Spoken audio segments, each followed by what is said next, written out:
The wait has been long and the anticipation is high, but the US-made M1A2 Abrams main battle tank finally arrived in Ukraine yesterday, Wednesday, February 23rd. Named Freedom, it's NATO's most lethal tank and is considered more advanced than Russia's brand of main battle tanks, the T-90. A total of 49 of these M1A2 Abrams tanks were donated by the US. So let's start our video without delay. But first, go and like the video and subscribe to the channel for more updates. The US-made main battle tank, MBT, entered into production in 2013, and Ukraine's 15th Armored Brigade has finally received delivery of the first batch of M1A3s, which are expected to be deployed against Russian and separatist forces in eastern Ukraine shortly. The Ukrainian military is finally getting its hands on brand new tanks, but they're only marginally better than what they have had before, and they've been sitting on a dock for 5 years. From Digital Trends, the Anaconda is being supplied by Poland, which signed a deal with Ukraine in September to sell it to them. Warsaw reportedly wanted $400 million from NATO for that privilege, but ended up getting it for free. Poland also recently pitched France and Germany on buying 2 of their own Leopard 2A4 main battle tanks each. The proposal was promptly rejected. Apparently, no European country wants to be seen giving heavy weapons to countries along their border with Russia. Last week, Vladimir Putin promised that Moscow would respond in kind if NATO ever moves forces into Eastern Europe. Now let's talk about its background. The US has delivered its first shipment of lethal military aid to Ukraine under a deal worth $75 million as Kyiv battles an armed insurgency that has claimed more than 10,000 lives. The delivery came as US Secretary of Defense Chuck Hagel visited the Ukrainian capital Kyiv on Sunday. The delivery included 2,000 helmets and communications equipment for troops fighting against rebels in eastern regions. It was not immediately clear whether any weapons were among them. The agreement to provide $2 billion in military assistance to Kyiv also includes anti-armor missiles, reconnaissance drones, and other equipment. Producers at Z News India have confirmed that after 5 years of development and more than $2 billion spent on its creation, NATO has finally deployed a new tank to Eastern Europe. This is possibly the last-ditch attempt to stop Russian forces from taking over vital areas along its border. As you can see, it certainly doesn't look like anything else we've seen before, so what makes it so special? Here are just some of its features and descriptions. Now we have up next is its description. In early September, Ukrainian President Petro Poroshenko made a special trip to an airbase outside of Prague, where he inspected unusual military equipment, a brand new Leopard 2A7 Plus battle tank. The tank was part of a batch that had been ordered from Germany before Russia annexed Crimea, but Kyiv had yet to receive any supplies and had publicly appealed for help to speed up delivery. So now Kyiv has its tanks. But with Russian troops now on Ukraine's eastern border, are they too little too late? The truth is that Russia has been rapidly building up its armored capabilities in recent years, as it tries to devise a strategy for how it would defeat NATO forces if war were to break out. Some of NATO's newest and most advanced tanks arrived in Ukraine on Tuesday, November 5th, as part of a US training exercise that will last through mid-November. The tank is described by many as the most lethal tank ever built and has been deployed to Poland, Germany, and Romania, among other countries, during recent NATO drills. However, this is its first deployment to a conflict zone since it was introduced into service 4 years ago. Its features include multiple layers of defense against missiles, including an active protection system that uses radar to detect incoming projectiles and deploy countermeasures like flares or jammers to neutralize them while they're still far away.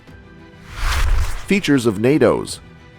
The Leopard 2 is a German main battle tank, of which about 1,250 have been manufactured, in service with Denmark, Germany, Greece, Netherlands, Norway, and Sweden, as well as export customers, also used by Albania and Indonesia.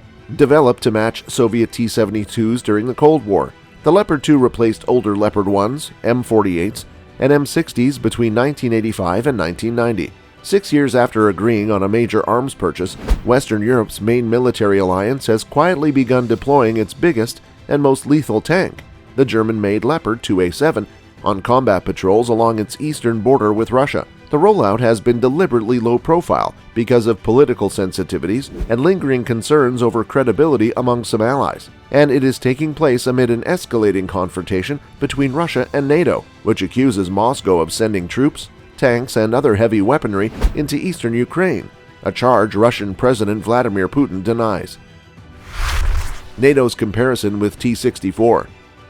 Ukraine's tank crews and even its civilian internet users have been eager to see their new machines arrive at a military base near Kharkiv, which is located only 25 kilometers from fighting with pro-Russia separatists. Photos of their armored machines were posted on websites Tuesday, with one T-84 rolling off an armored transporter. The tanks are expected to be put into service soon. Colonel Alexander Puklikov of Ukraine's 51st Armored Brigade told journalists Wednesday at a local military training ground near Slovyansk. However, he didn't say when they would go into combat for fear that Russia could use that information for its own purposes. The T-64 remains in service with several former Soviet republics, including Russia and Ukraine. The tank's 100mm gun can penetrate NATO tanks, but can only fire 40 rounds per minute at most. The NBMR's new 120mm smoothbore gun can fire 80 rounds per minute, while its autoloader means it no longer needs a dedicated loader sitting next to its commander. In addition to its powerful cannon,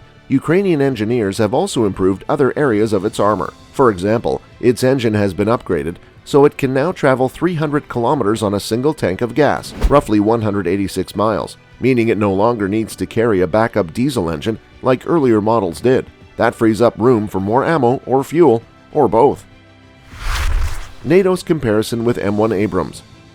The T-14 is similar to other modern tanks, such as Germany's Leopard 2 and America's M1 Abrams, with a crew of 3. 11 cameras can be controlled by a driver who can steer and fire weapons, while his crewmates monitor computers at their own stations. And like many recent Western tanks, it has low-profile tracks, which should improve its ability to maneuver in rough terrain. But it also has a more powerful engine that allows it to travel faster and farther than older Russian tanks, reaching speeds of up to 60 kilometers per hour. In addition, the engine is expected to be 30% more fuel efficient than previous Russian models. While their numbers are less than a third of Abrams tanks and they aren't as heavily armored, Leclerc's have many advantages over their American counterparts. The first is that they're lighter, quicker, and more agile. This allows them to easily outflank enemy positions. Also, while it lacks an autoloader like other NATO heavy tanks, Leclerc uses a faster rate of fire that makes up for its individual rounds' smaller payload